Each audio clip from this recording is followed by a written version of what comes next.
Hello, I'm Matt from House.com, and this is a 2019 K2 Cool Bean Snowboard. It's part of the Enjoyer series. This is a volume shift style story. It's an all-mountain board for intermediate to advanced level riders that have big feet, but you don't have to have big feet to ride it. It's really nice for people with big feet because the side cut or the waist width is really gigantic. It's like 27 plus. So if you have like a 14 boot, you'll be fine on this thing. You'll be able to lean down some carbs on it.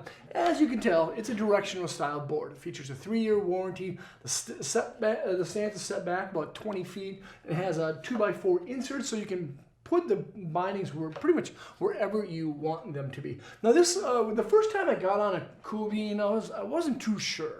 But it's gradually started to grow on me throughout the couple of years. And the reason at first why I was kind of unsure of it is because the nose is extremely wide. Like the nose is 31.7 centimeters wide. And the interesting part about it is outside of the side cut radius and the running length of the board is the widest part of the nose. So when you put this, or when I put this on an edge at slower speeds and just was trying to like grip down, this section would become a pivot point. My tail would kind of like kick out a little bit more than I wanted to. That's because I generally ride a little bit more front foot heavy and dominant than back foot. But with that being said, I've kind of learned to control this board more and know that, of course, well, the tail is extremely small. It has like the swallowtail style cutout. It's meant to be like kicked around quite a bit. So in the trees, this is a real fun board. On groomers, when you get used to kind of keep controlling where your weight distribution is, you have a really fun time. Now the side cut radius ranges from about 7.3 to about 7.9, so fairly large.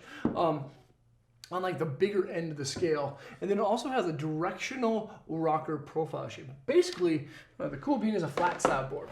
As you see, laid flat, there's no arc, there's no rock. There's a little bit of kick up in the tail, but not really much. And then outside that front foot, about 8 inches, that's when the board gradually starts to rock up. Now this is a very smooth and gradual style rock. So this floats over the top of deep snow. It doesn't just plow through, it actually floats well. And that's the kind of interesting thing behind the volume shift story. Yes, it's a super short board, but it's also ultra wide, so it still has the same surface area as a normal board with a regular style width.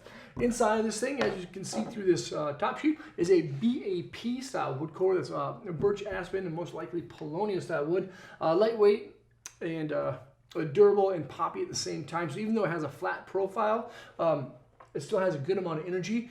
This tail is pretty, I don't want to say chunky, but it's wide. You can definitely tell that it's wide, even though there's a slight taper to it. You can definitely tell it's wide. And this board is actually really stiff. On a 1 to 10 fluctuating scale, this thing's about a 9.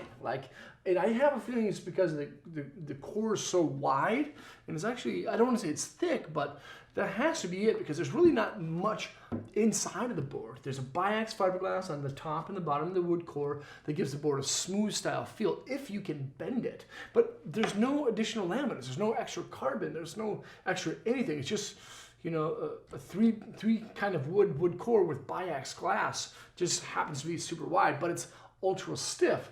So even at high speeds where it can kind of feel kind of wild because it's so short, it still can be stable. You just have to trust yourself enough to ride it that fast.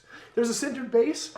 This is actually a pretty sweet looking base. Of course, you crank out a method and everyone's gonna know that you're riding a Cool Bean on this thing. It's centered, of course, so keep it waxed up throughout the season. There's a 360 wrap standard steel edge, and then another cool part about the Cool Bean is the hybrid taper construction.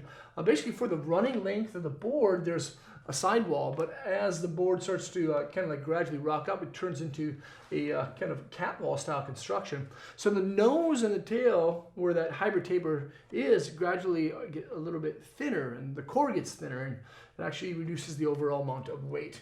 So yeah, this is a fun board. Volume shift, a lot of bit shorter, quite a bit wider, super fun but ultra stiff. So keep that in mind when you're picking this thing out. If you like dipping into the trees in like tight little maneuvers like that, the Cool Bean's the one. If you like those big, wide open groomers, it can get kind of interesting sometimes because it's so short. But in the deep stuff, it's a dream. So make sure to check it out. This is the Cool Bean. You can see it at thehouse.com by selecting the link below in the description. Leave a comment or a question. Let me know what you think of it. Subscribe to the channel there. Check out more vids there. And hopefully I'll see you guys on Snow. Peace.